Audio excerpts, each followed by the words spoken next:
अभिवादन स्वीकार कीजिए ब्रजेश मिश्रा का और आप देखना शुरू कर चुके हैं द डिबेट। बहनों भाइयों, देश के सबसे बड़े प्रमुख विपक्षी दल कांग्रेस पार्टी का राष्ट्रीय अधिवेशन गुजरात की धरती पर चल रहा है और इस अधिवेशन में कई महत्वपूर्ण मुद्दे निकलकर सामने आए हैं। चूंकि कांग्रेस सबसे बड़ा विपक्षी दल है, सबसे ज़्यादा विपक्ष में सीटें उसके पास हैं, लिहाजा उस विषय की चर्चा सार्वजनिक रूप से होनी चाहिए कि उनका पॉलिटिकल एजेंडा क्या है और बीजेपी से वो कैसे लड़ेंगे और क्या रेजोल्यूशन पास किए और कांग्रेस की रीति नीति में क्या बदलाव आए हैं या फिर वो कंटिन्यू हैं। आज चर्चा कांग्रेस के अधिवेशन के आए आउटकम पर करने वाले हैं। बहनों भाइयों, 1961 के बाद 1961 के बाद कांग्रेस ने पहली बार गुजरात की धरती पर अपना राष्ट्रीय अधिवेशन किया है। गुजरात इसलिए भी बहुत महत्वपूर्ण है क्योंकि इसी वर्ष गुजरात में चुनाव भी होने हैं। अब विधानसभा का चुनाव भी गुजरात में नज़दीक है। इस साल के अंत तक वहाँ पर चुनाव का ऐलान होगा। तो जाहिर सी बात है कि कांग्रेस, जिसने पिछली बार अच्छा परफॉर्म किया था लेकिन बीजेपी को हराने में नाकामयाब थी, कमी का ठीकरा आम आदमी पार्टी पर फोड़ा गया था। लेकिन बहनों भाइयों, ऐसा प्रतीत होता है कि कांग्रेस अब भारतीय जनता पार्टी से आमना सामना करने के लिए गुजरात में तैयार है। ऐसा लग रहा है राहुल गांधी की तैयारियों से कि वो भारतीय जनता पार्टी के अभेद्य गढ़ गुजरात में दो दो हाथ करने के लिए तैयार हैं। क्या है कांग्रेस के अधिवेशन में, खास बातें क्या निकल के सामने, क्या वो फार्मूला खोज पाए कि how to deal with Congress Bharatiya Janata Party. BJP की ताकतवर संगठन, उनकी लार्जेस्ट पॉलिटिकल फोर्स, कमिटमेंट्स और बीजेपी की आइडियोलॉजी और संगठनकर्ता, लगातार सत्ता में मौजूदगी, ये बीजेपी की एक बड़ी ताकत है। और इस ताकत का मुकाबला क्या कांग्रेस पार्टी कर पाएगी, यह महत्वपूर्ण होगा। इस राष्ट्रीय अधिवेशन का सबसे महत्वपूर्ण बिंदु था, यह गुजरात के इर्द गिर्द बुना गया ताना बाना है। फोकस, सेंटर फोकस में गुजरात है। कांग्रेस को ऐसा लगता है कि अगर गुजरात में बीजेपी को रोक लिए तो दिन बाकी देश में उसको हराने में उसे ज़्यादा वक्त नहीं लगेगा, ज़्यादा रिसोर्स नहीं मिलेंगे। लेकिन गुजरात में क्या बीजेपी को, वो भी इस वक्त मोदी और अमित शाह की बीजेपी को राहुल गांधी चैलेंज दे पाएंगे? कांग्रेस पार्टी चैलेंज दे पाएगी? Is it possible? क्या ये संभव है? बहनों भाइयों, राजनीति और क्रिकेट में कुछ भी संभव है, लेकिन मौजूदा परिस्थितियों में बीजेपी का मुकाबला करने के लिए गुजरात में भी कांग्रेस पार्टी के पास नेताओं का अकाल है। राहुल गांधी खुद ये कह चुके हैं कि कांग्रेस के भीतर बीजेपी के एजेंट बैठे हुए हैं गुजरात में। पर अभी राष्ट्रीय अधिवेशन के 3-4 आउटकम हैं जिनका जिक्र मैं आपके समक्ष प्रस्तुत करूंगा, फिर डिबेट आगे बढ़ाएंगे। पहला क्या है? ओबीसी वोटों पर कांग्रेस का फोकस। किस तरह से अदर बैकवर्ड कम्युनिटी के वोट रोके जाएं, उसके लिए क्या सिंसियर इफर्ट है, कांग्रेस अगला जोर इसी बात पर लगाने वाली। क्योंकि राहुल ने इन हाउस मीटिंग में ये कहा था, बंद कमरे की बैठक में, जैसा कि मीडिया में रिपोर्ट हुआ, कि हम दलित, ब्राह्मण, मुसलमान जोड़ते रहे, ओबीसी हमसे निकल गया। ये कहाँ के परिप्रेक्ष्य में कहा? गुजरात के परिप्रेक्ष्य में। वैसे ये देश भर के परिप्रेक्ष्य में सही बात है कांग्रेस के लिए।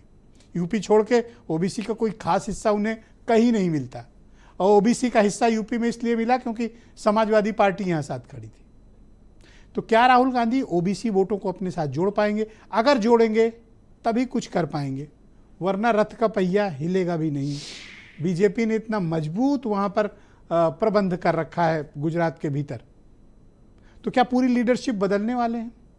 जातिगत जनगणना, आरक्षण, भेदभाव, छुआछूत, महंगाई, बेरोजगारी, इन मुद्दों को उन्होंने आज प्रधानता दी। अगर राहुल की स्पीच आपने सुनी हो, और मुझे लगता है इस देश के अपोजिशन क्या कर रहा है उस पर बात होनी ही चाहिए।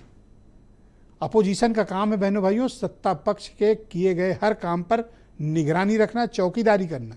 जनता इसलिए विपक्ष चुनती है कि उन पर नज़र रखो जिनको हमने सत्ता के लिए चुना है, और हमारी जिम्मेदारी यानी मीडिया की रहती है, दोनों पर नज़र रखो काम ठीक से कर रहे हैं कि नहीं।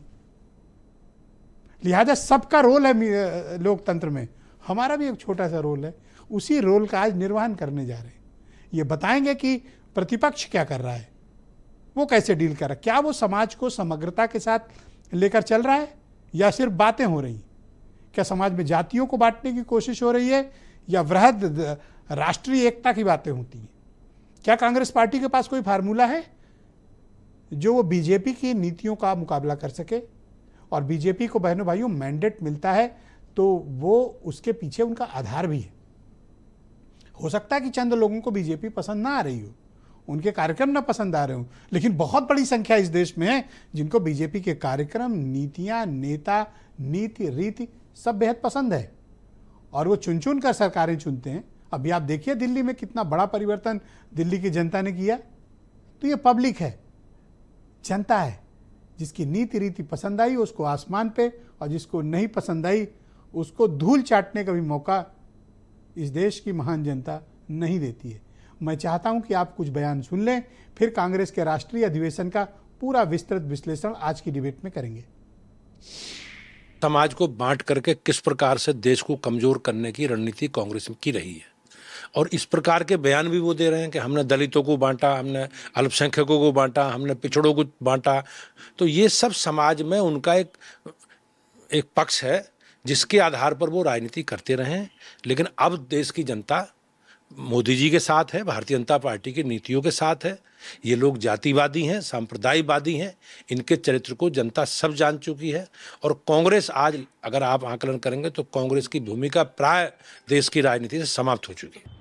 राहुल जी इस दौर के सबसे ईमानदार नेता है, जो सच है उसको स्वीकार करते हैं और अपनी नीतियों में अगर उन्हें कोई खामी लगती है तो उसको स्वीकार कर आगे बढ़ते हैं, उसको ठीक करने की कोशिश करते हैं।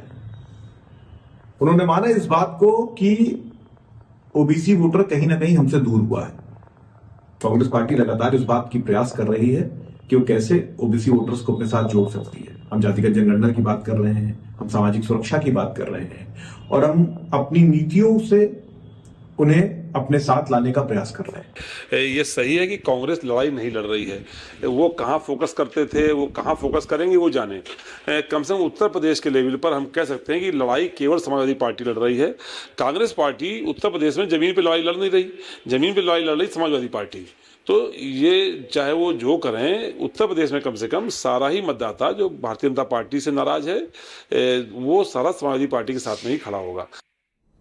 तो बहनों भाइयों, आज की परिचर्चा को आगे बढ़ाएंगे। एसएन सिंह भारतीय जनता पार्टी के प्रवक्ता हैं, दिल्ली से हमारे साथ जुड़े हुए हैं। कुंवर सिंह निषाद उत्तर प्रदेश में कांग्रेस कमेटी के प्रवक्ता हैं, आज कांग्रेस के अधिवेशन का पक्ष रखेंगे। अरुण राजभर एसबीएसपी के राष्ट्रीय प्रवक्ता और जनरल सेक्रेटरी हमारे साथ कार्यक्रम में मौजूद हैं। मनोज काका समाजवादी पार्टी के प्रवक्ता, अनिल दुबे राष्ट्रीय लोकदल के प्रवक्ता और राष्ट्रीय महासचिव, और देश के मशहूर और जाने माने पॉलिटिकल मामलों के एक्सपर्ट एंड जर्नलिस्ट नीलू रंजन जी हमारे साथ कार्यक्रम में, और वीरेंद्र सिंह जी हमारे स्टेट हेड। आप सभी का शुक्रिया और धन्यवाद। निषाद जी, मैं कार्यक्रम की शुरुआत आपसे करता हूं। बताइए कि अचानक से ओबीसी के लिए इतनी मोहब्बतें, जब हार गए तब याद आ रहे हैं ओबीसी? कुंवर सिंह निषाद जी। दर्शकों को नमस्कार करता हूं। जी कंटिन्यू प्लीज। जी प्रदेश जी, बड़ा महत्वपूर्ण बात आपने कही है और ये महत्वपूर्ण इसलिए हो जाती है कि कांग्रेस पार्टी ने हमेशा से पिछड़े दलित वर्ग को भागीदारी देने का काम किया। जिस समय मंडल कमीशन की सिफारिशें लागू हो रही थी, सन 90 का दौर था, और भारतीय जनता पार्टी और आरएसएस के लोगों ने, विद्यार्थी परिषद के लोगों ने पूरे देश में तांडव मचाया। उस समय पर कांग्रेस पार्टी की सरकार 1991 में जब पीवी नरसिंह राव जी के नेतृत्व में बनती है तो वो उसको मंडल कमीशन की सिफारिशों को लागू करने का काम करते हैं। क्रीमी लेयर को अमली जामा पहनाने का काम कांग्रेस पार्टी की सरकार ने किया। आईआईटी, आईआईएम और एम्स जैसे बड़े संस्थानों में सन 2006 में इनको शिक्षा में आरक्षण देने का काम, जिसका विरोध भारतीय जनता पार्टी और आरएसएस के लोगों ने पूरे जोर से किया था, यह काम मनमोहन सिंह जी की सरकार ने किया। ये बहुत महत्वपूर्ण कदम थे। इन सारी चीजों को देखते हुए यह हम कह सकते हैं स्पष्ट रूप से कि कांग्रेस पार्टी दलित और पिछड़ों की मुख्य रूप से पक्षधर है। उनके न्याय और सम्मान की लड़ाई कांग्रेस पार्टी हमेशा से लड़ती है। और इस समय पर जो बात चल रही है जातिगत जनगणना की, जब तक जातिगत जनगणना पे आऊंगा निषाद जी, पर मेरे पास आपके लिए एक सवाल है। राहुल गांधी इन हाउस बंद कमरे की मीटिंग में कहते हैं कि मैं कोट अनकोट सुना रहा हूं आपको, हम दलित, मुस्लिम, ब्राह्मण में उलझे रहे और इस बीच ओबीसी हमारे साथ से दूर हो गया। क्यों दूर हुआ? की बात आपने कही, हम हिंदू और मुसलमान की लड़ाई में उलझे रहे। हिंदू मुसलमान की लड़ाई लगाने का काम भाजपा और आरएसएस ने किया। इस लड़ाई में जो दलित पिछड़ा वर्ग था, ये पूरी रूप से ये केंद्र से बाहर हो गया। इसके ऊपर किसी का ध्यान नहीं गया। उसके बाद से लगातार भारतीय जनता पार्टी की सरकारें, इनका उद्धार नहीं हो पाया, इनका कल्याण नहीं हो पाया। क्यों हिंदू मुसलमान में उलझे रहे? आपने नहीं उलझना चाहिए था। क्या ये राजनीतिक भूल थी कांग्रेस की कि बीजेपी की पिच पर उतरना और बीजेपी की गेंद खेलना? अब उस बाउंसर से आपका टूट गया है काफी कुछ। यहाँ इस दौर में आप जैसे बेबाक पत्रकारों की बड़ी कमी है। यहाँ तो भारतीय जनता पार्टी जो कहती है वो तो पूरी तरह से अपनी पिच पर उतार लेती है। जब गोदी मीडिया का दौर चल रहा है तब तो ये असल मुद्दों की तरफ ध्यान जाता ही नहीं है। तो आप जैसे जो बेबाक पत्रकार हैं, जिनकी मैं बड़ी दिल से सराहना करता हूँ कि कम से कम इस बात को कह पाते हैं। सर, मैं आपको अप्रिशिएट करता हूँ, आप मेरी तारीफ की है, उसके लिए धन्यवाद। लेकिन आप बीमार हैं सर, आप अपनी चिंता करें, आप अपना इलाज और दवा पे ध्यान दें। नहीं है, आप अपने इलाज पे ध्यान दें कि ओबीसी आपसे कैसे जुड़ेगा।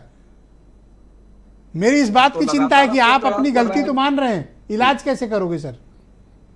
नहीं, गलती मानने के लिए भी बड़ा दिन होना चाहिए। राहुल गांधी जी बेबाक नेता है, ईमानदार नेता है। कुछ गलतियां हुई हैं तो उन्होंने स्वीकार की हैं। और जातिगत जनगणना पर भी इससे पहले उनका बयान एक बार प्रेस के सामने उन्होंने कहा था कि हमसे गलती हुई कि हम जातिगत जनगणना ना करा सके। तो कुछ गलतियां हैं, उसको स्वीकार कर रहे हैं और आगे उसको आत्मसात करते हुए जो कमियां रह गई उसको देखते हुए हम उसमें सुधार करने का भी निश्चित रूप से काम करेंगे। सर, जब लीडरशिप में आपने सब अपर कास्ट ही घुसा रखे हैं, सॉरी टू से मुझे कहना नहीं चाहिए हैं, लेकिन तो आप क्या उम्मीद करते हो कि आपसे कोई क्यों जुड़ेगा? अब जैसे मैंने आज डिबेट की, मेरे साथ अरुण राजभर हैं, निषाद जी आप भी हैं, मनोज काका हैं, ये भी ओबीसी के हैं, पिछड़े समाज के हैं। रखा है कि नहीं रखा? मैंने पैनल वैसा बनाया है। एक पंडित जी रखे हैं, एक ठाकुर साहब भी रखे हैं, सब है हमारे पास, नीलू रंजन जी भी हैं। पैनल बनाया हुआ है, समझ रहे हो ना आप? नहीं, आज मुझे आप प्लीज, आप क्यों, आप बैकअप कवर फायर मत दो, आप शांत रहो।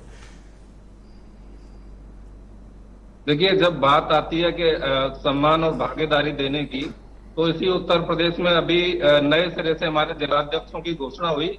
उस पर 35% हमने पिछड़ों को भागीदारी दी है।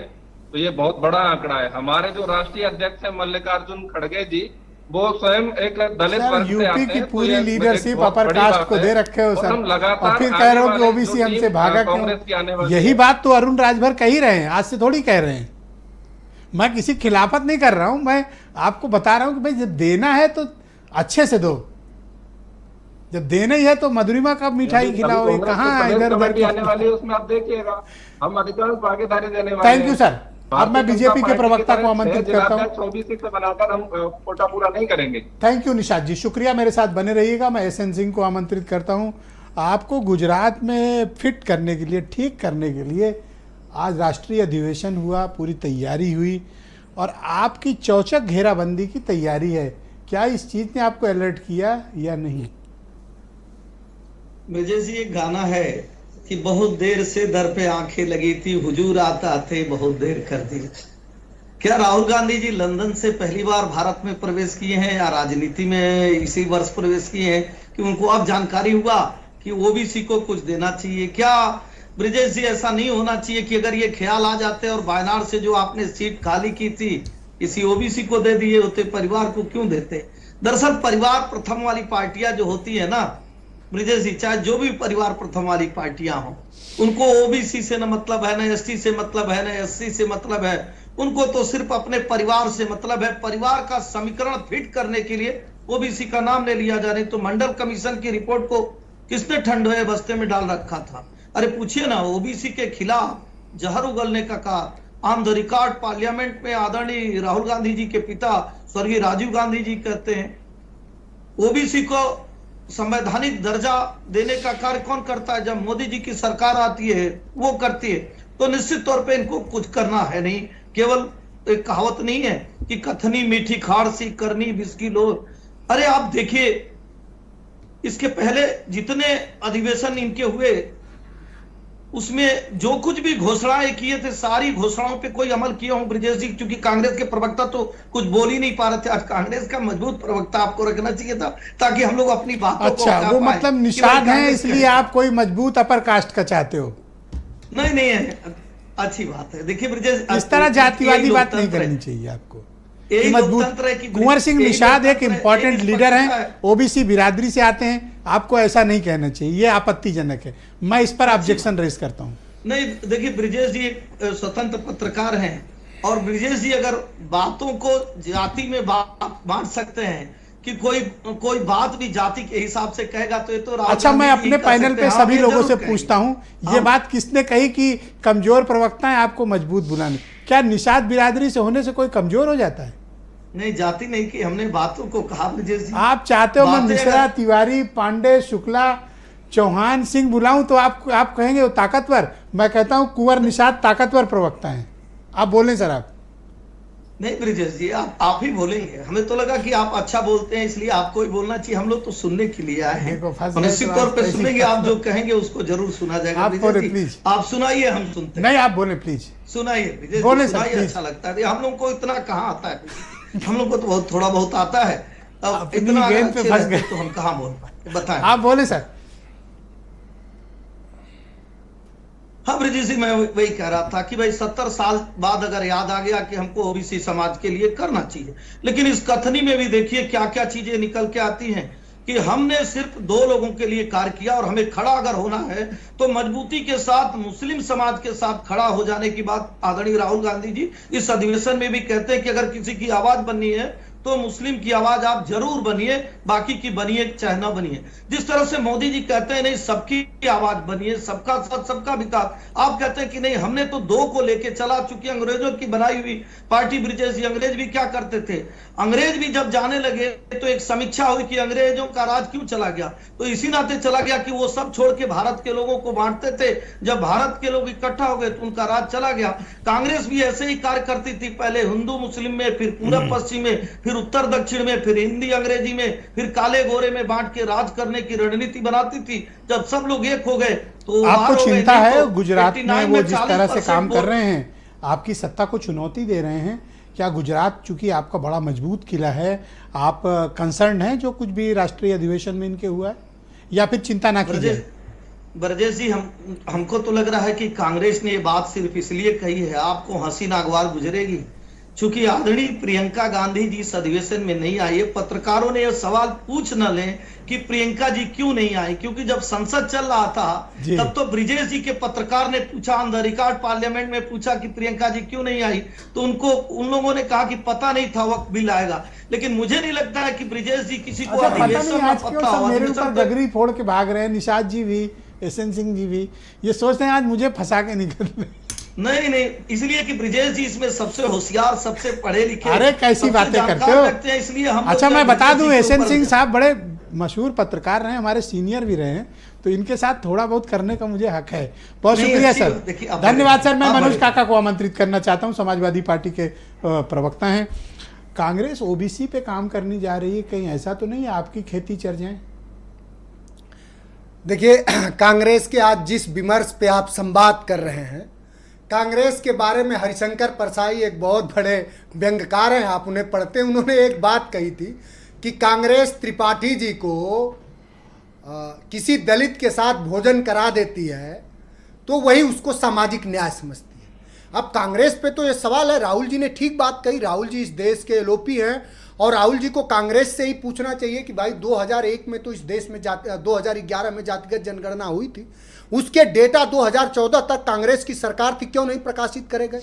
इस पिछड़ों का मंडल कमीशन कब बना? मंडल कमीशन इस देश में 1978 में बना, और लागू कब हुआ? 90 में लागू हुआ। इतने दिनों तक मंडल कमीशन की रिपोर्ट किसने दबा के रखी थी? और मंडल कमीशन का रिपोर्ट अगर लागू भी हुआ, बीपी सिंह ने लागू करा, तो 2014 तक कांग्रेस की भी सरकार थी। हमारे नेता, श्रद्धेय नेताजी, माननीय राष्ट्रीय अध्यक्ष जी, और जितने सामाजिक न्याय और समता को मानने वाले नेता हैं, उन नेताओं ने लगातार ये कहा कि मंडल कमीशन की जो 42 संस्तुतियां हैं साहब, उसमें से सिर्फ 2 ही संस्तुतियां लागू हैं। एक सरकारी नौकरियों में और एक शैक्षणिक संस्थानों में। वो भी शैक्षणिक संस्थानों में आप देख ही रहे हैं कि 45 के 45 केंद्रीय विश्वविद्यालयों में देश के दलितों पिछड़ों का एक भी उनके वर्ग का कोई व्यक्ति प्रतिनिधित्व नहीं कर रहा। अब जो बात आई है, जो अखिलेश यादव जी जो बात कर रहे हैं, जो बिहार के जगदेव बाबू कभी कहते थे कि 100 में 90 शोषित है, शोषित भाग हमारा है, 10 का शासन 90 पर नहीं चलेगा, नहीं चलेगा, धन और धरती राजपाट अब बंट के रहेगा। ओके, कुछ क्वेश्चन आंसर जी बिल्कुल करें साहब। आप जिस तरह की भाषा का और जैसे आरोपों का इस्तेमाल डिबेट में कर रहे हैं जी, उससे बिल्कुल स्पष्ट है और मुझे कुछ कहने की भी जरूरत नहीं है। ऐसा लगता है कि कांग्रेस आपकी दुश्मन नंबर 1 है, बीजेपी का नंबर उसके बाद आता है। देखिए, और मेरे दर्शकों को इस बात को मानने में कोई गुरेज नहीं है। देखिए आपके दर्शक बहुत समझदार हैं और आप बहुत प्रबुद्ध हैं। जो जैसा किया है उसको वैसा सुनना पड़ेगा। कांग्रेस ने पाप किया है। इस देश में निश्चित कांग्रेस रूप ने से पाप किया है। कांग्रेस ने उसी सदन में इस देश के उस समय के, मुझे पूरा याद है कि देश के वित्त मंत्री प्रणव दा थे और नेताजी और लगातार शरद जी और रामविलास पासवान जी, जितने समाजवादी नेता थे हमारे राष्ट्रीय, लगातार बीजेपी को जरूरत ही नहीं है आज। जातिगत जनगणना के आंकड़े वो करिए और नहीं करा। और 2018 में बीजेपी के राजनाथ, ओके, सुन लीजिए नेक्स्ट एक क्वेश्चन ले लीजिए सर, एक ले लीजिए, आप ले लीजिए। जी जी जी। जिसने इतना बड़ा पाप ओबीसी के साथ किया, ओबीसी के साथ, उनसे गले मिल रहे हो? नहीं देखिए, जो अगर कोई ये आपका दोहरा चरित्र होगा सर। आज जो राहुल गांधी जी कह रहे हैं, सुनिए, जो राहुल गांधी जी कह रहे हैं वो माननीय अखिलेश यादव की जो बात सड़क से लेके सदन तक थी कि सोशलिस्टों ने बाधा गांठ, पिछड़े पावे 100 में 60, 100 से कम ने 1000 से ज्यादा सोशलिस्टों का यही तकाजा। सन 57 आया है, लोहिया धूम मचाया है। तो जो समता की, जो हर तरह के समता की, सामाजिक, आर्थिक, राजनीतिक, शासकीय, तो अब एक सवाल और क्लियर कर दीजिए। एक सवाल सर, एक सवाल, आप मेरे एक सवाल सर पूरा हो जाए। अरे 10 सवाल पूछिए, आप पूछिए। कांग्रेस ओबीसी विरोधी है?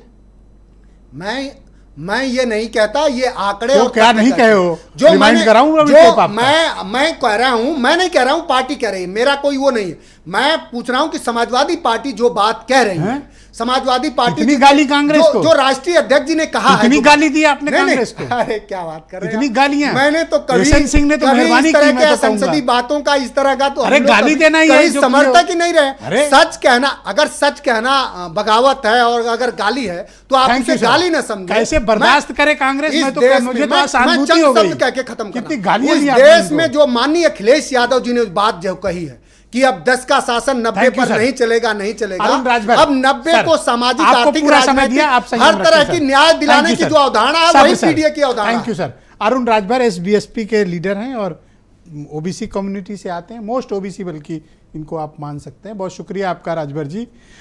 मैं तो सोचा था कि ये मनोज कुछ कांग्रेस का फेवर करके कुछ बात रखेंगे, आज तो बीजेपी की जरूरत ही नहीं पड़ी, कांग्रेस की छाती पे बैठ के गला दबाने का काम तो मनोज ने ही कर दिया। आप सहमत हैं क्या इनसे? हाँ, ये तो स्पष्ट इन्होंने स्वीकार भी कर लिया कि कांग्रेस ओबीसी वर्ग के दुश्मन है और हम दुश्मनों के साथ गले मिल करके हम ओबीसी वर्गों का अहित कर रहे हैं, ये तो स्वीकार कर लिया। और ये स्वीकारता उत्तर प्रदेश देश के ओबीसी वर्ग के लोग बखूबी देख रहे हैं कि क्या कांग्रेस और समाजवादी पार्टी की मिलीजुली क्या कहानी चल रही है। ये मंच पर कभी गले मिलते हैं और फिर जब हटते हैं तो उन्हीं को गाली देते हैं। तो वो उनका विषय है कि वो किस तरीके से ओबीसी वर्गों को अपने साथ इस्तेमाल करते हैं, ये तो यही जान रहे हैं। अभी ये पुरानी बातें कर रहे हैं, 90 और 10 की कहानी गढ़ रहे हैं। अभी वर्तमान की कहानी गढ़िए कि रोहिणी कमीशन की रिपोर्ट आज 2 साल से पूरी तरीके से सक्रियता से आई है।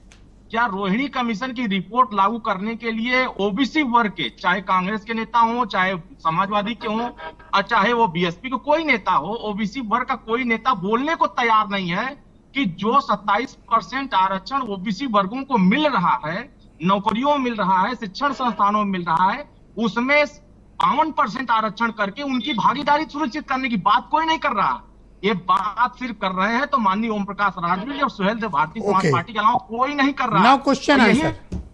कांग्रेस पार्टी को 70 साल बाद याद आया कि हमने 52 साल तक सरकार चलाई और 52 साल में ना तो काका कालेलकर। Question answer.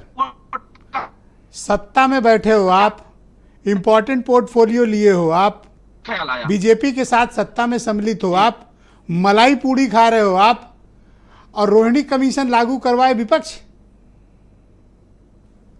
दुबे जी, अरे भाई, विपक्ष की भूमिका क्या है? अगर ओबीसी वर्गों की हित तो में कोई आप चर्चा सत्ता नहीं में हो किस रही लिए है, बैठे हो? अगर आप ओबीसी का हिमायती आपको हैं, रिजाइन कर देना मैं तो चाहिए। संवैधानिक दर्जा दिलवाया, मैं तो संवैधानिक आपने नहीं दर्जा दिलाया, वो दिलवाया, मोदी जी ने मैंने दिया है। कमीशन का गठन करवाया। You have no role sir. भाई हमारे संघर्ष आपको भूल आप गए क्या? मुझे बताइए आप भूल गए क्या कि वो बात? सत्ता में बैठ के रोहिणी तो- कमीशन की सिफारिशें लागू क्यों नहीं करा पाए आप? नहीं, आप बताइए कि 2017 से पहले सामाजिक न्याय समिति की रिपोर्ट लागू कराने की चर्चा किसी ने किया? पूरे ओबीसी वर्गों में विभाजन कराने की बात किसी ने किया? अरे 7%, भैया एक बात 9%, बताओ, ये 11% मोस्ट ओबीसी पिछड़ा वाला पिछड़ा राजनाथ समाज सिंह भी किसी ने लेके बात आए थे, किया? तब लोग आप पॉलिटिक्स में नहीं थे। मैं आपसे सिर्फ ये पूछ रहा हूं, हाँ, आप सत्ता में हो, बीजेपी मैं तो- 8 साल से सत्ता में है, केंद्र में तीसरा टर्म है, आप क्यों नहीं लागू कराते हो? आप इसके लिए विपक्ष को क्यों जिम्मेदार ठहरा रहे हो? What you have done sir? आपने क्या किया ये हम बताओ। अपनी भूमिका निभा रहे हैं। नहीं, हम कह रहे हैं सभी लोग ओबीसी के ठेकेदार बने हैं ना, चाहे वो समाजवादी पार्टी हो चाहे कांग्रेस हो, अरे चाहे आप भी तो इतने तरह के ठेकेदार हो, नेता OBC के सब छोटे-छोटे। ठेकेदार बने हैं। आपने क्या तो किया मैं सर? तो अपनी वकालत तो कर रहा हूं, मैं तो अपनी वकालत कर रहा हूं कि सरकार के सामने सभी दल के ओबीसी वर्ग के लोग मलाई बोलें पूड़ी ये कि रोहिणी खाएं कमीशन की रिपोर्ट और लागू विपक्ष हो, लागू कराए, ये उत्तर कह रहे हैं हम प्रदेश तो नहीं, वकालत अकेले कर वाली रहे हैं बात- जी। तो सत्ता किस लिए मिली है सर आपको? कि हम अगर हम वकील हैं जाइए OBC और वर्ग के, प्रोटेस्ट करिए तो सभी लोग कि इसका हमारा मतलब वकील काम नहीं है। करिए भाई, लागू कराइए। आपको प्रोटेस्ट करना हम चाहिए। तो लागू कराने के लिए ही तो 17 में सत्ता थैंक यू छोड़े सर। थे। मैं आपके दोस्त और आपके सहयोगी राष्ट्रीय लोकदल के राष्ट्रीय महासचिव अनिल दुबे जी को आमंत्रित करता हूं। ये बताइए, ये कांग्रेस और समाजवादी पार्टी के बीच कोई होड़ चल रही है या मनोज काका को लग गया कि उनकी खेती चरने आ रहे हैं, इसलिए बीजेपी को छोड़ वो निषाद जी के ही गले पे चढ़ बैठे? देखिए ब्रजेश जी, ये बात तो हमने आपके चैनल पे हमने पहले भी कही कि हमने इनसे सवाल पहले भी उठाए थे, संभवतः आपको याद होंगे। हमने ये हमेशा कहा कि जब मंडल कमीशन की रिपोर्ट कांग्रेस को लागू करनी चाहिए थी तब नहीं की। आज उसी मंडल कमीशन का विरोध करने वालों के साथ समाजवादी पार्टी खड़ी है। जब जनगणना की बात थी, आज जिन बातों को मनोज जी ने उठाया, इन बातों को हमने उठाते हुए कहा था कि आज इन्हीं लोगों के साथ समाजवादी पार्टी और कांग्रेस एक साथ मिलकर के चुनाव लड़ रहे हैं। उत्तर प्रदेश में संविधान खतरे में है, इसका नारा दिया जा रहा था पार्लियामेंट के चुनाव में। तो आज इस बात को ये स्वीकार तो कर रहे हैं ये भी कहते हैं कि क्या इनका कांग्रेस से अब आगे गठबंधन रहेगा कि नहीं रहेगा। इनको ये बात भी कहनी चाहिए, ये इंडिया गठबंधन में ये लोग रहेंगे कि नहीं रहेंगे। अगर ये इतने ही विरोधी हैं तो फिर इंडिया गठबंधन में क्यों आप उनके साथ रह रहे हो? देश की जनता को, उत्तर प्रदेश की जनता को ये बता दें। हमने तो इन बातों को हमेशा उठाया और हमारे संस्थापक, हमने उठाया क्या, हमारे संस्थापक स्वर्गीय चौधरी चरण सिंह जी ने तो किसानों की बात की आज, और हम सर्व समाज को, किसानों को, जिसमें सभी जातियां, सभी धर्म के लोग हैं, उनको लेकर के हम लोग काम कर रहे हैं। हमारे नेता माननीय जयंत चौधरी जी काम कर रहे हैं और इस समाज के पिछड़ों को, अति पिछड़ों को, इनको राजनीति में लाने का काम अगर किसी ने किया तो स्वर्गीय चौधरी चरण सिंह जी ने किया। उन्होंने पूरे देश में इस वर्ग को राजनीति में पहुंचाने का काम किया। उन्होंने कहा कि खेत खलिहान पर एक निगाह रखो, एक सत्ता की मेल के केंद्र पर भी रखो। तो हम लोगों के क्या दिया आपने? पिछड़ों को मंत्री बनाना हुआ तो आपने तो दूसरी कम्युनिटी से बना दिया। आपने कौन सा बीसी ओबीसी में दे दिया? हमने तो दलित को बनाया। तो ओबीसी कहाँ जाए? हमें एक मंत्री, ओबीसी कहाँ चला जाए बताओ? एक मंत्री बनाना था, हमने दलित को बनाया। 2 बनाना होगा तो भी देखेंगे। हमें 1 मिला, हमने दलित को बनाया। और 33% एक कम्युनिटी छोड़ दूसरे का सपोर्ट नहीं है और बात आपको राष्ट्रीय लोकदल की और माननीय जयंत चौधरी जी की सराहना करनी चाहिए खुले मंच से कि उन्होंने 33%। मुझे करनी चाहिए, बिल्कुल करनी चाहिए। आपको चैनल के माध्यम से कहना चाहिए। क्या बोलूं मैं? जिंदाबाद कह दूं? एक हदी हो गई भाई। एक मंत्री बनाया और बीसीस को कुछ दिया नहीं इन्होंने। नहीं, बीसीस को देने के लिए उनके पास कुछ नहीं है और हमसे कह रहे हैं हमारे नेता की तारीफ कर दो। भैया दे तो हम बताएं। विजय जी, आप इतिहास उठा करके देखिए, उत्तर प्रदेश एक कम्युनिटी छोड़ कोई सपोर्ट नहीं है आपका। मुलायम सिंह जी थे, बिहार में माननीय लालू जी थे, कहां किसको नहीं उठाया? ये चौधरी साहब ने तो इन लोगों को बनाया। पिछड़ों को, अति पिछड़ों को, दलितों को चौधरी साहब ने ही सबको राजनीति में लाने का काम किया। मंडल कमीशन को लागू कराने का काम किया। नीलू रंजन जी हमारे साथ मौजूद हैं, देश के बहुत ही जाने माने पत्रकार हैं। नीलू रंजन जी, शुक्रिया। कांग्रेस के राष्ट्रीय अधिवेशन का आप कैसे विश्लेषण करते हैं सर?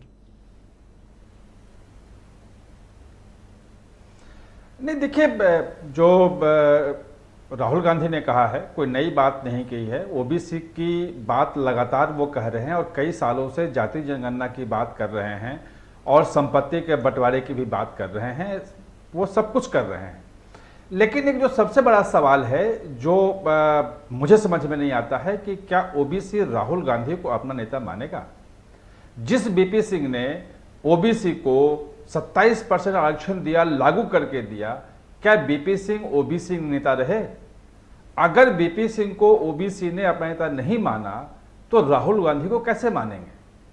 अब ये जो दूसरी बात है कि क्षेत्रीय आपने बहुत महत्वपूर्ण बात के कही। बड़े नेता खड़े गुमनामी में मौत हुई थी तो, पूर्व प्रधानमंत्री वीपी सिंह की। हाँ बिल्कुल। और देश का कोई पिछड़ा समाज अपने घर में न उनकी फोटो लगाता है और न उनकी कहीं मूर्ति लगाती। एक तमिलनाडु में स्टालिन ने लगाई। नहीं साहब, हम लोग लगाते हैं। बीपी सिंह जी, बीपी सिंह को स्वीकार नहीं किया, उनसे लिया तो जरूर, हाँ, उनकी कुर्बानी भी तो ली, लेकिन बीसी और ओबीसी ने कभी वीपी सिंह को स्वीकार नहीं किया मन से।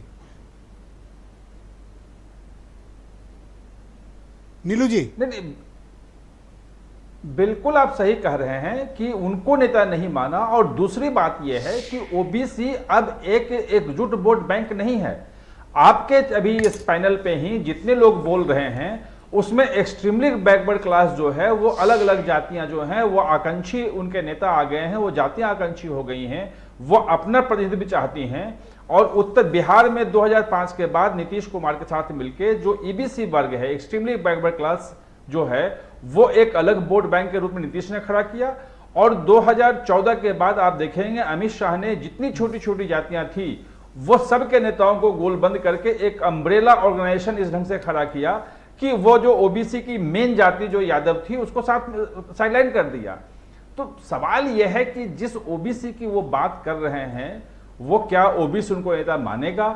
ओबीसी में जो अलग अलग जातियों के अलग अलग समीकरण अलग अलग क्षेत्रों में छोटे छोटे जो बन रहे हैं, क्या वो सबको साथ पाएंगे? जी, मुझे नहीं लगता है। मतलब वो जो बात कर रहे हैं राहुल गांधी, और उसके लिए जो काम करना चाहिए, जो एक अजूबा काम होगा, बहुत बड़ा काम होगा, ऐसा वो कर पाते हैं तो, लेकिन वो कर पाएंगे मुझे नहीं लगता। क्या समाजवादी पार्टी ने जो एग्रेशन अभी डिबेट में दिखाया वो मेरे लिए बड़ा आश्चर्यजनक था। क्या आप भी हैरत में पड़े? क्या इनको लगता है कि कांग्रेस इनकी खेती पर अटैक करने वाली है, इसलिए इतना स्ट्रांग हार्ड रिएक्शन का समाजवादी निश्चित रूप अनएक्सपेक्टेड अटैक था?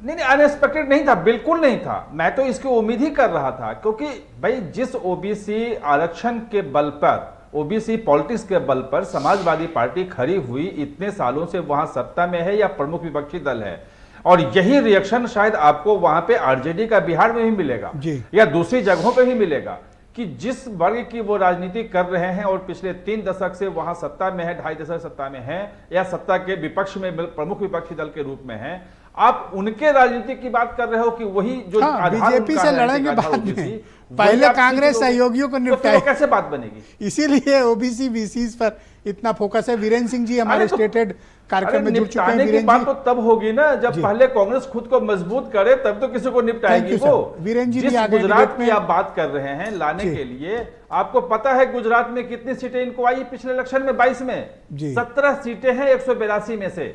और 30 साल से सत्ता में है वहां पे भाजपा जी। तो थैंक यू सर। देखना पड़ेगा। वीरेंद्र जी भी आ गए डिबेट में। वीरेंद्र जी, कांग्रेस का जो राष्ट्रीय अधिवेशन है उसमें ओबीसी पर बड़ा फोकस है। आपको लगता है कि आने वाले समय में ये कांग्रेस के जो अलायंस हैं, चाहे वो बिहार में हो या उत्तर प्रदेश में हो, इनकी तलखी बढ़ सकती है? क्योंकि दोनों स्ट्रांग होल्ड जो है वो एक तरफ लालू यादव का है और दूसरी तरफ अखिलेश यादव का है। क्या ये कांग्रेस अपने सहयोगियों को प्रति इस तरह का भाव रख रही है, या वाकई में अब कांग्रेस देश भर में बीजेपी का मुकाबला करने को तैयार है? देखिए, अधिवेशन में बिंदु जो उठाए गए हैं, अगर आप उनको देखेंगे तो कांग्रेस देश में जहाँ जहाँ बीजेपी के सामने अकेले लड़ी वहाँ वो हार गई। चाहे मध्य प्रदेश हो, चाहे राजस्थान हो, चाहे छत्तीसगढ़ हो, और इसके अलावा बहुत सारे राज्य हैं, गुजरात से लेके तमाम जगह। दिल्ली में कांग्रेस ने आम आदमी पार्टी को भी डुबो दिया, और अब वो उत्तर प्रदेश पर आते हैं। बात उन्होंने उत्तर भारत के जितने राज्य हैं उनके लिए कही है, लेकिन आज अगर उत्तर प्रदेश के परिप्रेक्ष्य में देखें तो लगभग 35 साल हो गया यूपी में कांग्रेस बेहाल है, और कांग्रेस के पास ब्रजेश जी यूपी में कार्यकर्ता नहीं है, जो भी है सब पदाधिकारी हैं, किसी न किसी पद पे हैं, वर्कर नहीं है इनके पास। तो चिंतन करना, पूरे देश से लोगों को बुलाकर आगे बढ़ने की बात करना, उसमें कोई बुराई नहीं है, लेकिन जब आपके पास जातीय आधार पर समीकरण नहीं है, कोई वोट बैंक नहीं है, तो ऐसे में कोई चमत्कार कर पाना आसान नहीं है। बिहार में चुनाव होने वाले हैं। कांग्रेस ने एक बुद्धिमानी जरूर की कि वो विपक्ष के गठबंधन के साथ वहाँ है और वो बीच बीच में वहाँ पर सत्ता में भी साझीदार बनी, लेकिन उत्तर प्रदेश के परिप्रेक्ष्य में यहाँ पर कई तरह की दिशाएं और हवाएं चलती हैं जी। खास तौर से लोकसभा चुनाव को आप देखिए, जब अखिलेश यादव के साथ गठबंधन हुआ तब भी कांग्रेस का एक धड़ा अकेले चुनाव लड़ने के पक्ष में था और एक धड़ा यह भी चाहता था कि अखिलेश से नहीं मायावती से गठबंधन कर लिया जाए। तो कांग्रेस के यूपी के नेता ही कांग्रेस को कंफ्यूज कर देते हैं। आज परिणाम लोकसभा का 6 सांसद कांग्रेस के पास हैं, उसी गठबंधन की वजह से है। ये जरूर है कि मुसलमान वोट लोकसभा के दौरान बहुत बड़ी संख्या में कांग्रेस के साथ जाता है, क्योंकि उसको लगता है कि कांग्रेस बीजेपी के सामने सरकार बना सकती है देश में। लेकिन वो यूपी में इलेक्शन में अखिलेश यादव और समाजवादी पार्टी की ओर चला जाता है और कांग्रेस को छोड़ देता है। ये सच्चाई और ये हकीकत कांग्रेस को भी पता है। देखिए, कांग्रेस के उत्थान का खाली एक उम्मीद है कि कांग्रेस के पास लीडरशिप नौजवान है। राहुल और प्रियंका दोनों के पास उम्र ज़्यादा है, अभी लंबी है जी। और वो लंबे समय तक संघर्ष करके परिवर्तन ला सकते हैं। इसके अलावा कांग्रेस के पास यूपी में कुछ नहीं है और बीजेपी ने कहा भी था कि कांग्रेस बूढ़ी हो गई है और कांग्रेस बूढ़ी से अब जवान भी हो गई, लेकिन अभी सत्ता के आसपास नहीं आ पाई है। उसके नेताओं को इस बात पर ध्यान देना चाहिए कि किसी तरह से गठबंधन के साथ ही मिलकर अगर सरकार में आने का मौका मिले तो वहां पर पहुंचना चाहिए और तब उसके बाद फिर अकेले चुनाव लड़ने की बात सोची जाए। तो समस्या ब्रजेश जी ये है कि कांग्रेस के नेताओं की जो अलग अलग विचारधारा है वही उनके प्रगति में और विकास में बाधक है। अगर इनके नेताओं को ये वहम ना होता कि अकेला चना भाड़ फोड़ सकता है तो फिर ये देश के अन्य राज्यों में न जाते और चाहे मध्य प्रदेश में हो चाहे हरियाणा में हो, ये अपने सहयोगी दलों के लिए ऐसी कटु बात, कड़वी बात ना बोलते जिससे उनको तकलीफ होती। तो ये गठबंधन देखिए, यहाँ पति पत्नी गठबंधन नहीं चल पा रहा है। नीला ड्रम पूरा आतंक मचाया है पूरे देश में, आप देख रहे हैं। और कोई कहीं सास दामाद के साथ भाग जा रही, कहीं 3 बच्चों की माँ कक्षा 12 पढ़ने वाले बच्चों के साथ भाग। ये तो नेताओं नीला ड्रम से ध्यान आया, कल मुझे एसएन सिंह फोन किए थे, नीला ड्रम पे काफी देर चर्चा कर रहे थे। अनिल दुबे भी आ जाए तो काफी परेशान थे। मैंने इनको आश्वस्त किया कि भाई परेशान मत होइए, ये सब खबरें मीडिया में आती जाती रहती, आप लोग को विचलित नहीं होना है। देखिए, नीला ड्रम की तो बाजार में खरीदारियाँ बंद हो गई, फैक्ट्री वाले परेशान हैं, ऐसी घटनाक्रम हो गया। लेकिन क्या ज्यादा खरीद हो रही है क्या? हाँ, तो बिक्री बंद है, विषय नहीं है, संवाद का प्लास्टिक वाला नहीं ले रहा है विषय पर तो एक समस्या तो आ ही गई है। दूसरा ब्रजेश जी, आधे से ज्यादा कांग्रेस के बड़े नेता बीजेपी में चले गए, तो वो जो अवसर के हिसाब से चीजें चलती रहती हैं, राहुल गांधी उस चीज को समझते हैं, वो स्वीकार कर रहे हैं, ये बड़ी बात है, इसमें कोई बुराई नहीं है। लेकिन जहां पर आपके पास अच्छे सहयोगी हैं, उनको जिम्मेदारी के साथ साथ लेकर चलना आपका कर्तव्य है। अगर कांग्रेस उनको अपने साथ जोड़कर नहीं चल पा रही तो ये उसकी नाकामी है और इससे वो सत्ता में आ नहीं पाएगी। जी वीरेंद्र जी, देखिए, अगर प्रमोद तिवारी इतने साल से नेता है, अगर एक बार प्रदेश अध्यक्ष बना देती कांग्रेस तो क्या चला जाता उसका, वो भी एक बार बन लेते।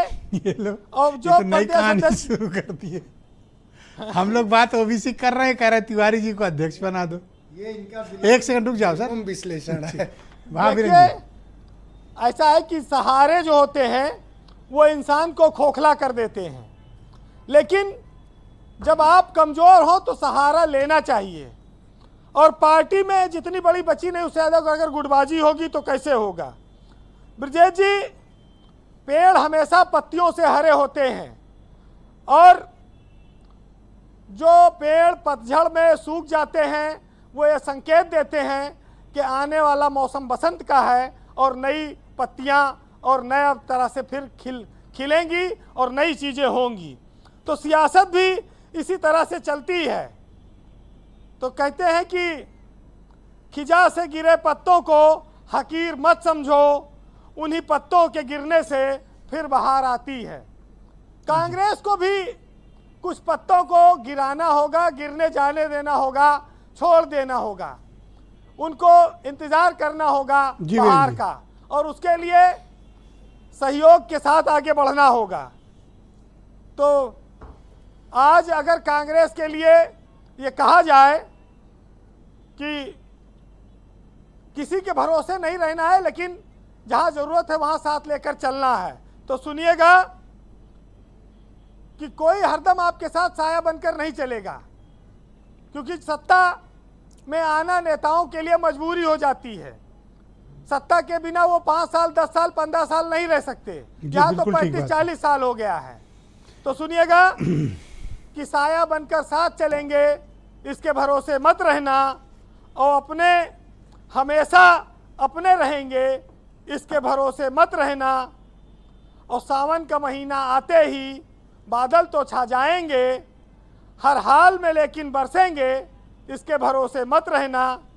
बहती नदी में कच्चे घड़े, रिश्ते नाते हुस्न वफा, और दूर तलक ये बहते रहेंगे, इसके भरोसे मत रहना।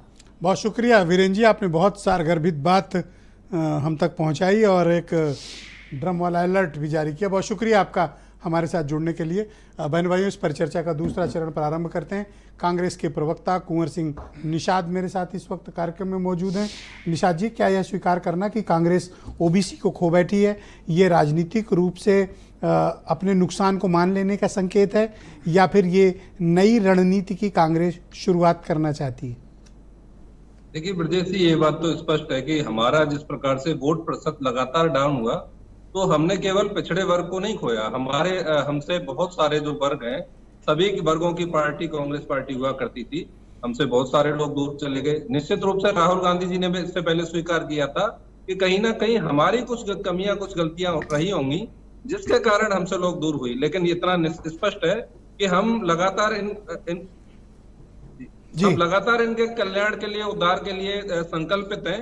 जातिगत जनगणना की बात राहुल गांधी जी ने कही है, और जातिगत जनगणना एक आधार है, क्योंकि कहीं पर भी जब बात आती है, कहीं पर भी तो नेक्स्ट क्वेश्चन मैं कहूंगा, दवे का जिस तरह से समाजवादी पार्टी ने आक्रामकता और खूंखार होकर, अरे साहब किस तरह के शब्दों का आप प्रयोग कर रहे हैं, खूंखार, मतलब इतना हिंसात्मक शब्द तो मैं कभी बोल भी नहीं सकता। निषाद जी को बुरा नहीं लगा तो मुझे कोई दिक्कत की बात नहीं, उनकी बर्दाश्त करने की मैं कैपेसिटी देखना चाहता हूँ। बोलिए निषाद जी। देखिए ब्रजेश जी, हमारे बड़े भाई मनोज जी ने जो बात कही, तो इतना मैं उनका बड़ा आदर करता हूँ, सम्मान करता हूँ। आदरणीय अखिलेश यादव जी का हम लिए भी हमारे मन में बहुत श्रद्धा है, माननीय मुलायम सिंह यादव जी के प्रति भी हमारी बहुत श्रद्धा है। मनोज जी को पूरी स्वतंत्रता है, वो जितनी बार बार करेंगे तो हम उनसे पूछेंगे अपने भाई होने के नाते, कहीं उनको चोट तो नहीं लगी। हम साथ मिलकर चलने वाले हैं, हम साथ मिलकर अगला चुनाव लड़ने वाले हैं, यह स्पष्ट है। इससे विपक्षी पार्टियों को वैसे हो सकता है कि मेरा ये शब्द आपको चुभे या बुरा लगे, पर ऐसा लगता है कि आप घुटना तोड़कर बैठ गए हैं और सरेंडर कर दिए समाजवादी पार्टी के सामने। हम तो मैदान में हैं, हम तो जनता की आवाज उठा रहे हैं, हम तो जनहित के मुद्दों पर लगातार इतनी कड़वी बात, और इस तरह का बीजेपी के खिलाफ मनोज ने एक शब्द नहीं बोला, और आपको पानी पी पी कर राजनीतिक गालियां दी। काहे भाई को बिड़ा रहे हैं? बीजेपी वही है अपनी बात कहने दो। इस देश में एनएफएस क्या मैं अलाउ नहीं हूं अपनी बात कहने को? नहीं, मैं अलाउ नहीं हूं। एंट्री लाया, आप रुक जाएं। बीजेपी से आप संयम बरतें थोड़ा। बीजेपी तो इस देश में बहुजनों की दुश्मन है। सर रुक जाएं आप। बताइए भाई निषाद जी, इतना क्या किसी के, या तो आपने झंडा लगा लिया है सपा का? देखिए ब्रजेश जी, मैं तो आपसे पुनः दोहराना चाहूंगा, आदरणीय अखिलेश यादव जी के प्रति हमारी बड़ी श्रद्धा है, उनका हम बड़ा सम्मान करते हैं, और उनकी पार्टी के जितने भी नेता उनका हम सम्मान करते हैं, तो और इनको अधिकार है कि हमारे ऊपर बार करें, हम इनसे एक सवाल पूछेंगे, इनको चोट तो नहीं लगी? नहीं, ठीक बात है, उसी बात को हम दोहराना चाहेंगे। और ये कहीं भी कोई शब्द इस प्रकार का हम इस्तेमाल नहीं करेंगे कि हमारे कार्यकर्ताओं में, हमारे समर्थकों तो में मनोज काका को किसी भी वैसे आईना प्रकार दिखा की दिया है। दोहरी भावना जागृत हो, इस प्रकार के हम किसी भी ओके, तरह की बताइए भाई शब्दावली एसएन का सिंह जी, प्रयोग ये जो नहीं बीजेपी करेंगे।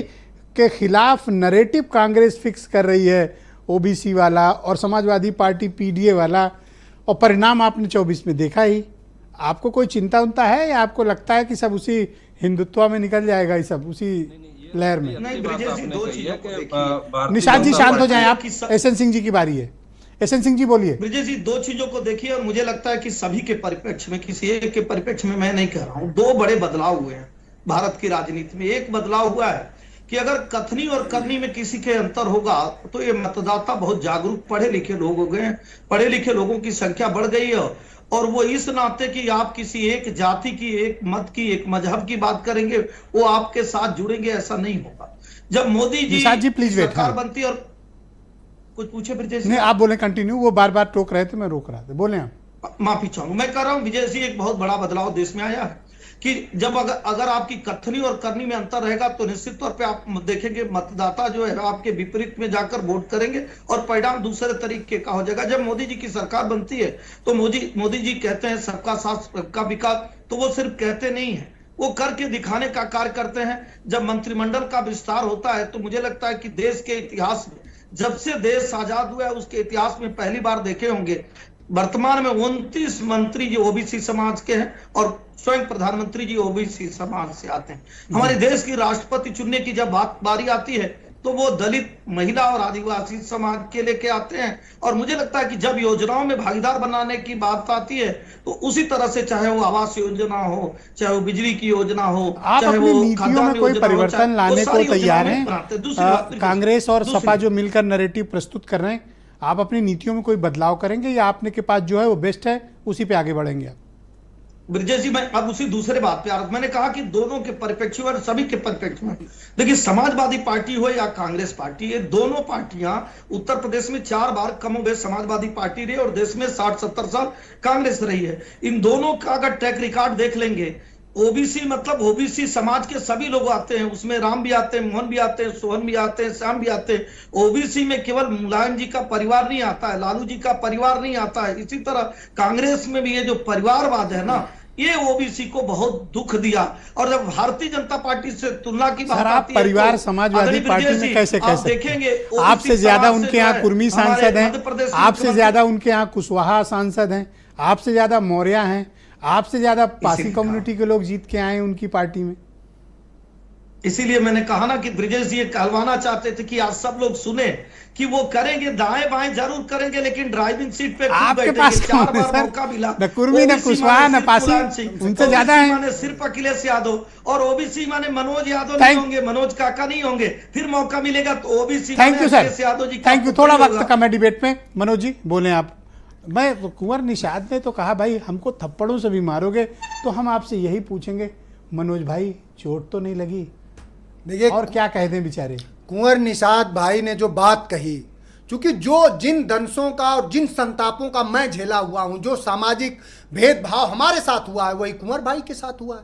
और कुंवर भाई ने कितनी अच्छी से बात कही और उन्होंने स्वीकारा कि कांग्रेस से गलतियां हुई हैं, कांग्रेस ने उसको स्वीकारा। और कुंवर भाई का पूरा विमर्श उसी माननीय अखिलेश यादव जी के विमर्श तो क्या लज्जित करोगे? 10 का शासन 90 पर नहीं चलेगा, नहीं लज्जित करोगे, बेइज्जत करोगे? मैं उनको पूरा सम्मान दे रहा हूं और मैं तो चाहता हूं कि कुंवर भाई जैसे लोग कांग्रेस के अध्यक्ष बने।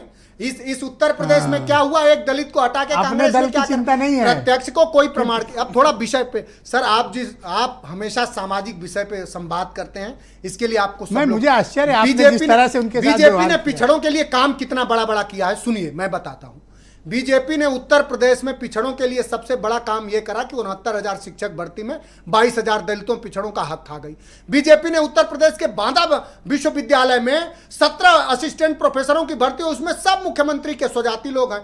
35 उत्तर प्रदेश में स्टेट विश्वविद्यालय हैं, उसमें सारे उच्च जाति के लोग हैं। सेकेंड राउंड में मनोज जी मुझे यह शब्द बोलना नहीं चाहिए, आपकी हवा निकाल दी कांग्रेस के प्रवक्ता ने।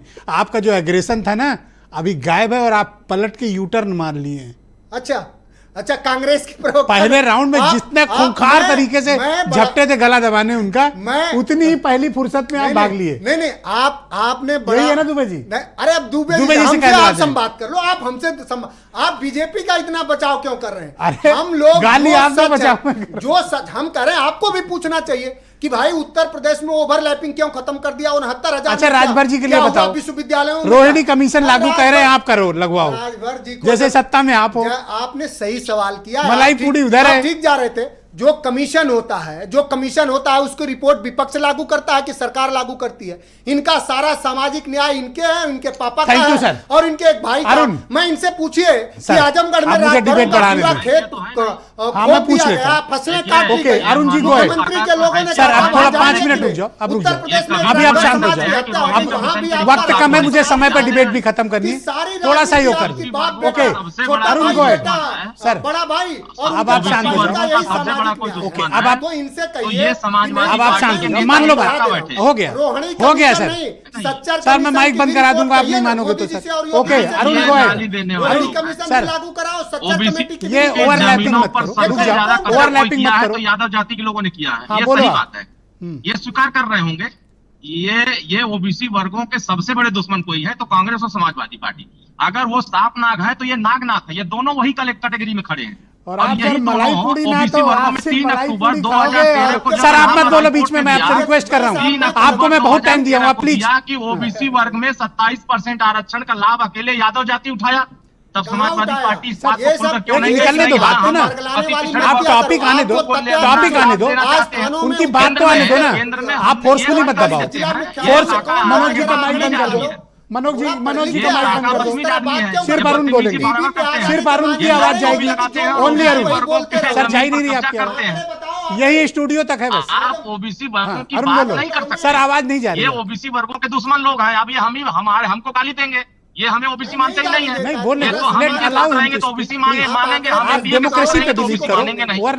ओबीसी के सबसे बड़े दुश्मन मलाई पूड़ी आप खाओ सर, और दुश्मन दूसरा कोई बने।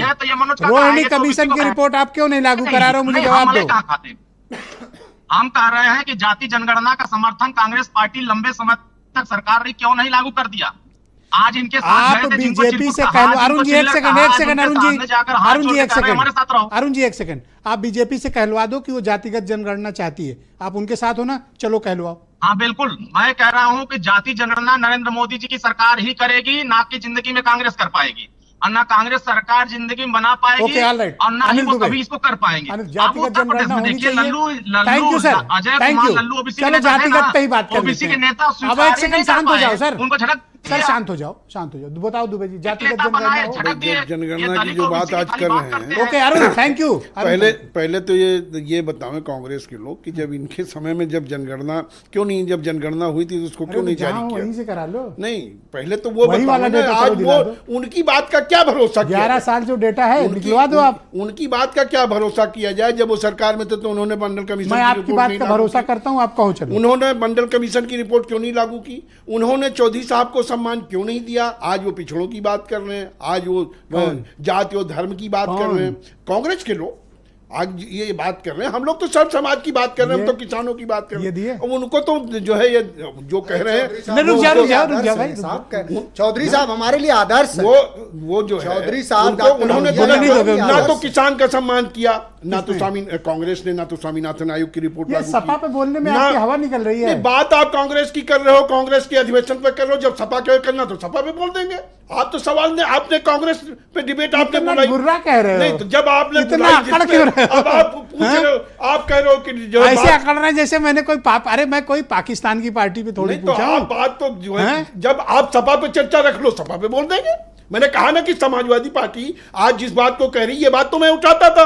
ये कहे ना कि हम कांग्रेस से संबंध नहीं रखते। कि जातिगत जनगणना हो, आप बोलो। नहीं, जातिगत जनगणना ये वो डिमांड कर रहे हैं ना, ये बताओ उन्होंने क्यों नहीं लागू किया? पश्चिम वाले देख लें कि दुबे जी की हवा निकल गई है। हवा निकल गई दुबे जी की। हमारी हवा हम लोग तो जो है कि सबकी जनगणना कराने रहे, हम तो रोजगार की जनगणना कराना चाहते हैं। हम की रोजगार कितने लोगों को दे रहे हैं, हम किसानों को कितना सम्मान निधि दे रहे हैं, हम कितने लोगों को शौचालय दे रहे हैं, कितने लोगों को पीएम आवास मिल रहा है, कितनी सरकार की योजनाएं मिल रही है। अरे सब मिलेगा, सब मिलेगा, बोलूं सब मिलेगा। बोलूं कि ना बोलूं? अब आप एक बोलूं कि ना बोलूं? वहीं जाओगे, कहाँ जाएंगे? जिस चीज की इनको चर्चा पता है इनकी नस कहाँ दबी है। 400 रुपया कह के आए थे, अभी तक गन्ना किसानों वो भी मिल जाएगा आपकी। ओके, नीलू रंजन जी, तो सर बताइए कि फाइनली क्या ये सारी कवायद, चाहे बीजेपी हो कांग्रेस हो, इनकी सारी कवायद ओबीसी वोटों पर कब्जे की है? देखिए, निश्चित रूप से ओबीसी वोटों पे कब्जे की लड़ाई है ही, क्योंकि ओबीसी जो है वो सबसे बड़ा वोट बैंक है। और मतलब 52% तो पुराने आंकड़े के हिसाब से है, 1931 की जनगणना के हिसाब से आंकड़े 54%, और अभी बाद में अगर जनसंख्या जिस ढंग से बढ़ी है तो उसमें हो सकता है 60 हो, 65 हो, कुछ भी हो सकता है। वो अभी बिहार में तो मोर देन 65%। मैं जाति जनगणना की चूंकि बात चल रही थी, अगर 1 मिनट समय दें तो मैं कुछ चीजें आपको बता दूं। अगर 1 मिनट दे सिर्फ तो जो कुल जातियां 1931 में थी 4270 जातियां थी, खतर जातियां थी, और जो 2011 में जनगणना हुई उसमें 46,80,000 जातियां आ गई। और इसलिए न मनमोहन सिंह और न मोदी, कोई भी दोनों में से कोई भी उसके आंकड़े जारी नहीं करवा पाई। और जब जाति जनगणना अभी होगी तो जो मुझे जानकारी मिल रही है कि सरकार हो सकता है कि अखिलेश यादव और राहुल गांधी सबसे संपर्क करें और एक सर्वदलीय कमेटी बना के ये तय करने की राय मांगे कि आप ही बताइए कि जाति जनगणना करवाएं तो कैसे करवाएं, क्योंकि 46,80,000 जातियां अगर आ जाती हैं तो फिर जनगणना का कोई मतलब नहीं बनता है जी। ये बात मुझे रखनी थी जी। बहुत शुक्रिया सर, बहुत धन्यवाद। मैं अपने सभी अतिथियों का, पैनल का, सबका बहुत शुक्रिया अदा करता हूं। समय समाप्त हो गया, वरना आप सबको मैं और अतिरिक्त समय भी देता अपनी बात रखने के लिए। बहन भाइयों, आप सबका बहुत शुक्रिया इस कार्यक्रम को देखने के लिए। धन्यवाद, नमस्कार।